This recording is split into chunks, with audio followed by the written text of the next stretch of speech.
Welcome to Women Who Kick Glass, the podcast that dives into the fearless women who changed history and the fights that are still shaping our world today. From suffragists to civil rights activists, these women refuse to back down, breaking barriers and demanding change. And now, here's your host, an advocate, a storyteller, and a woman who kicks glass herself, Ann Potenza. Jane Addams' commitment to social justice, especially for immigrants and the poor, was the cornerstone of her legacy. Her belief that everyone deserves respect and opportunity continues to inspire those working for equality and social change today. As an example, this past weekend was the 249th anniversary of our country, the 4th of July weekend.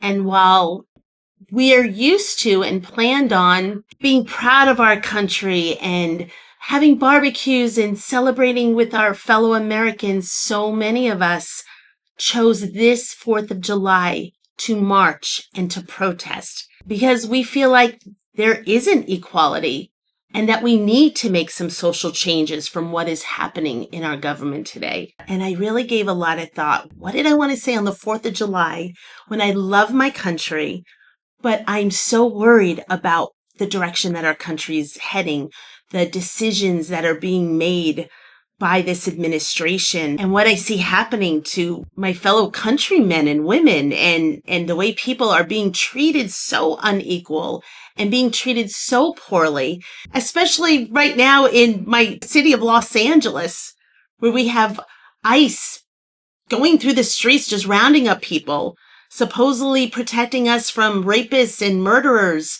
But what they're really doing is rounding up poor people and people who are trying to work and earn a living, and not just migrants, but citizens too, and asking questions later and not going through the proper due process. So right now, this 4th of July was the perfect time to stand up and to march for our country. And when I knew that I was going to be talking about suffragist Jane Addams this week, who probably would have been there marching side by side with us, because her life's dedication was to helping immigrants and people who were poor and seen as unequal in society. Jane was not only an American activist, she was a reformer, a social worker, a sociologist, an author, a philosopher, and a leader in the history of social work and women's suffrage. She's the most well known for co-founding Hull House, which was a settlement house in Chicago for the poor and new immigrants that came to the United States. And not only that, she was an advocate for world peace. Jane was born in 1860 in Illinois, and she was the youngest of 8 children. She actually grew up in a pretty prosperous family. Her father was an agricultural businessman, and he was also president of a bank in Illinois. He was a founding member of the Illinois Republican Party and also served as an Illinois state senator. And something else special is that Abraham Lincoln was his friend. He kept a letter from Lincoln in his desk, and as a child, Jane would frequently look at the letter. Would love to know what that letter said, wouldn't you? Jane spent her childhood playing outdoors, reading indoors, attending Sunday school. But when she was 4, she got tuberculosis, which caused Pott's disease, which gave a curvature to her spine and many health problems. So this made it hard for her to play with other children because she had a limp and she couldn't run as well. Even though she grew up with this illness affecting her health and being embarrassed by her condition, Jane still had big dreams about doing something useful in the world. And she used to read a lot of books. And one of the particular books by Charles Dickens got her really interested in caring for the poor, inspired by his stories and her mother's work helping the poor. Jane decided that she would become a doctor so that she could live amongst and help the poor in her community. The good thing is that Jane's father encouraged her to pursue higher education. She wanted to attend the new women's college in Massachusetts called Smith College, But her father wanted her to stay closer to home, so instead she went to the Rockford Female Seminary in Illinois. Jane was part of the first wave of women in the United States to get a college education, and she excelled in the all-women environment. She was editor of the college newspaper, she was valedictorian, and she was part of the debate club. She knew that this new level of education would present opportunities, but then also challenges. And this is what she said in her 1880 speech called Bread Givers when she was a junior in college. The change which had taken place in the ambition and aspirations of women in the process of developing their intellect and direct labor, something new was emerging.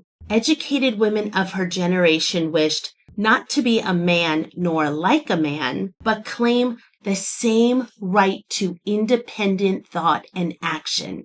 Each young woman was gaining a new confidence in her possibilities and a fresher hope in her steady progress. After graduating from Rockford, Jane still hoped to attend Smith College, but her father died unexpectedly from appendicitis. And after his death, each of his children received $50,000, which is close to about $2 million in today's value. Still wanting to pursue an education in medicine and having the money to do so, Jane and her sister's husband and her stepmother moved to Philadelphia so they could go to medical school. Jane and her sister completed their first year of medical school, but then Jane's health got worse, and she had a spinal operation and a nervous breakdown, which prevented her from continuing her education, so her and her family moved back to Illinois. When they got back home, Jane's brother-in-law performed surgery on her back to straighten it,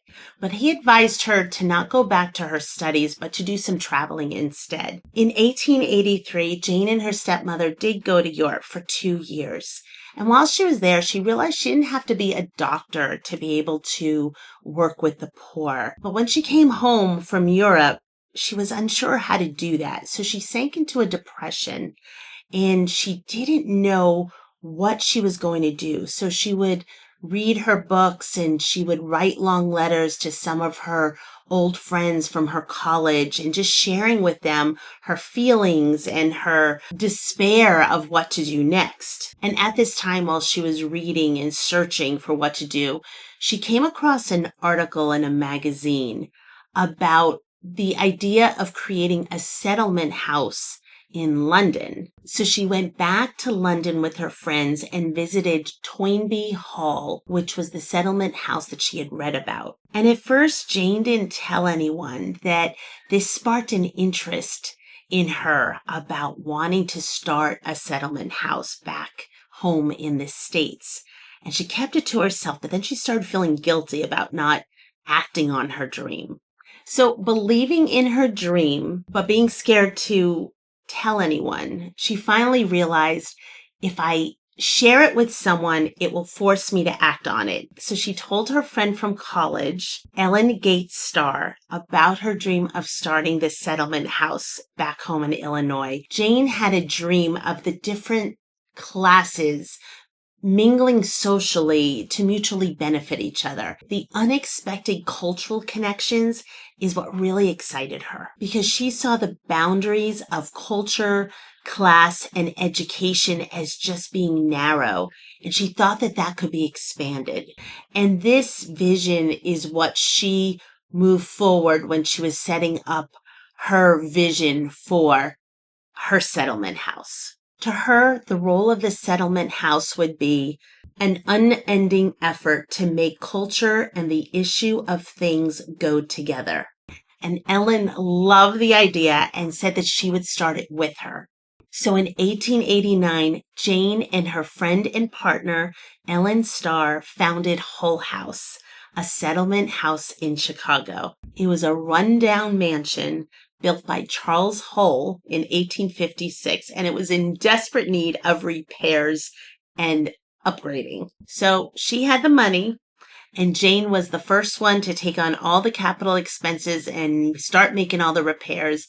But soon word spread about what they were doing, and then donations started coming in to support the Hull House. Jane and Ellen were the first occupants of the house, but it would soon become home to 25 women. As its mission grew, Hull House would be visited by almost 2,000 visitors each week, and it became a center for research and debate and study. The core Hull House residents were well-educated women bound together by their commitment to labor unions, the National Consumers League, and the suffrage movement. One doctor, Dr. Harriet Rice, joined Hull House just so she could give medical treatment to the poor families. And Hull House included a night school, clubs for older children, a public kitchen, an art gallery, a gym, a girls' club, a bathhouse, a bookbindery, a music school, a drama group and a theater, apartments, a library, meeting rooms for discussions, clubs, an employment bureau, and a lunchroom.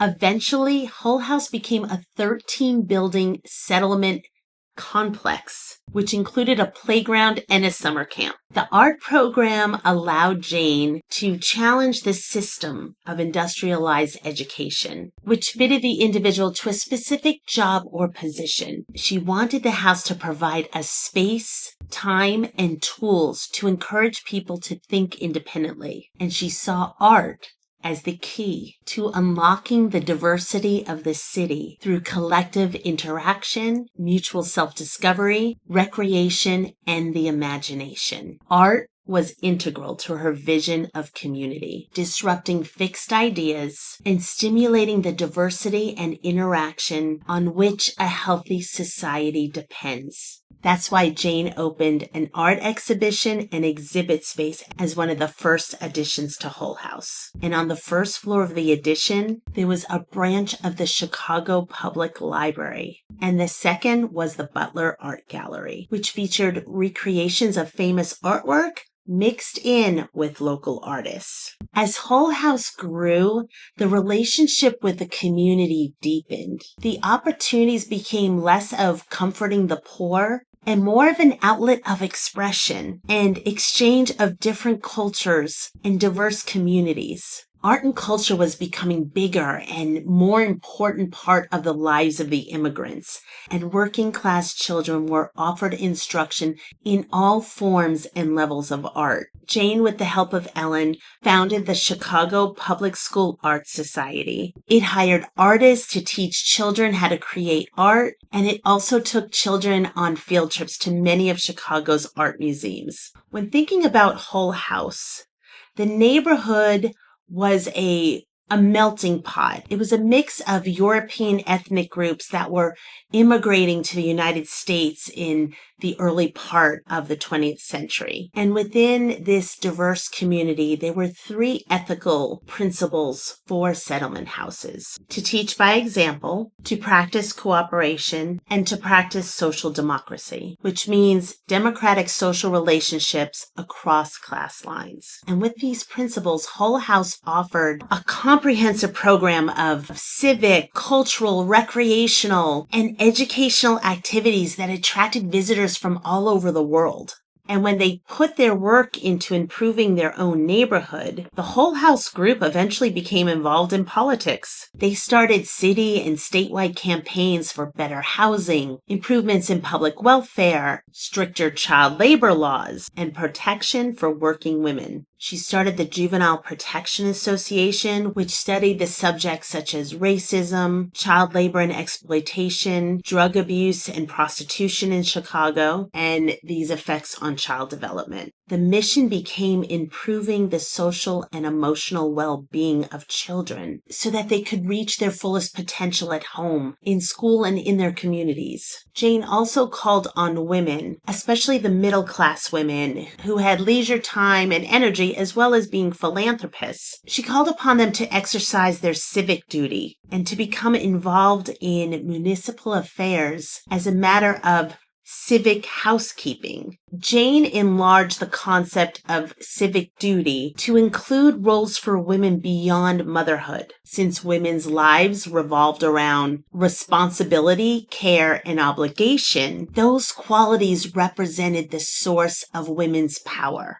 So Jane argued that women, as opposed to men, were trained in the delicate matters of human welfare and needed to build upon their traditional roles of housekeeping to be civic housekeepers. Enlarged housekeeping duties involved reform efforts regarding poisonous sewage, impure milk, which often carried tuberculosis, which we know Jane suffered from as a child, smoke-laden air, and unsafe factory conditions. Jane and her colleagues documented the communal geography of typhoid fever and reported that poor workers were bearing the brunt of this illness. She pointed out the political corruption that caused city bureaucracy to ignore health, sanitation, and building codes. By linking environmental reform and municipal reform, she eventually defeated the bosses and got a better distribution of city services and modern inspection practices. Jane led the garbage wars, and in 1894, she became the first woman appointed as sanitary inspector of Chicago's 19th Ward. And with the help of the Hull House Women's Club, within a year, over 1,000 health inspection violations were reported to City Council, and garbage collection reduced death and disease. Although not a mother herself, Jane became a mother to the nation. She identified with motherhood in the sense of protective care of her people. Jane was also a strong advocate for peace, not only in her city, in her country, and in the world. In 1915, she opposed the war and she became the national chairman of the Women's Peace Party. Jane was invited by European women peace activists to preside over the International Congress of Women in The Hague. This commission was tasked with finding a way to end the war, and it included meeting 10 leaders in neutral countries as well as those at war to discuss mediation. This was the first international effort against the war. She was elected president of the International Committee of Women for Peace and continued the work of the Hague Congress. Now, when the U.S. joined the war in 1917, Jane started to be criticized for her work with these peace committees. After the war, Jane continued her travels and she spent time meeting with a variety of diplomats and civic leaders and reiterated her beliefs in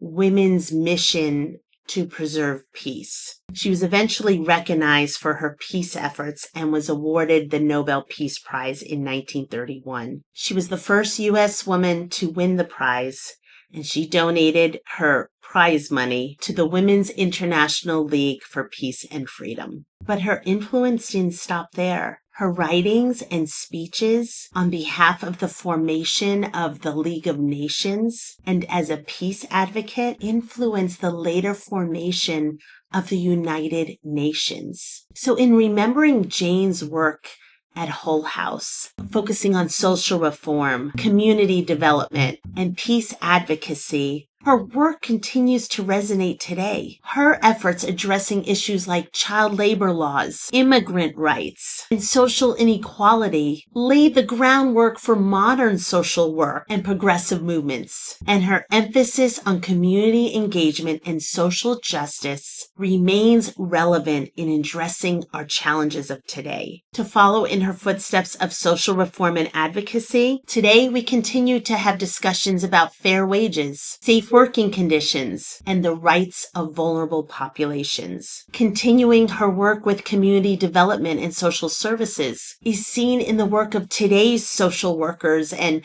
community organizations, which aim to empower individuals and families through various programs and resources. Continuing her work with peace advocacy and internationalism, remains relevant today as our world continues to grapple with conflict and look for peaceful solutions. And her work with social justice and equality, her belief that everyone deserves respect, will never expire. And the more opportunities we continue to create, the more we will create equality and social change today. Jane Addams taught us the value of the importance of social reform, community engagement, and peaceful solutions in addressing the challenges of a complex and ever-changing world. If you're inspired by Jane's work, I encourage you to find your way of continuing it on. I'm Ann Potenza, and thank you for joining me on this episode of Women Who Kick Glass. I hope that you'll join me next week when we discover a little bit more about Helen Keller. Thanks for listening to Women Who Kick Glass. Be sure to follow and subscribe so you never miss an episode. To learn more, contact the show. Visit womenwhokickglass.com. Until next time, keep kicking glass.